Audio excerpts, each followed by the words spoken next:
Alors, qu'est-ce qu'on appelle flux en général? Physique-chimie, c'est quoi un flux? Quelle est la définition d'un flux? Je vais vous donner un exemple. Par exemple, imaginez la vitesse d'Internet. C'est un flux de données, n'est-ce pas?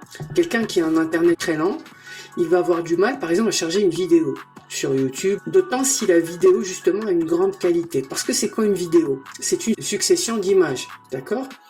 Donc, puisque vous recevez plusieurs images en rafale, eh ben, la réception en fonction du temps de ces images va vous donner l'impression d'un mouvement. Parce que c'est quoi finalement un mouvement? C'est une superposition d'images à des instants différents. Et plus les instants sont courts, plus l'image est réelle, plus sa qualité augmente, d'accord? Entre autres paramètres. Et donc, quelqu'un qui a un débit qui n'est pas important, ça veut dire quoi? Ça veut dire qu'il ne reçoit pas un certain nombre d'images par seconde. Et donc, il va avoir du mal à charger une vidéo parce qu'il va y avoir des coupures. Il n'a pas suffisamment de vitesse de réception de données pour pouvoir charger correctement une vidéo.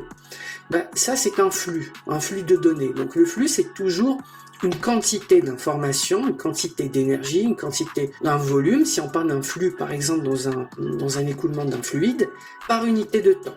Prenez une rivière, le flux de la rivière, c'est quoi? C'est pareil que le débit entre parenthèses, je mets des guillemets.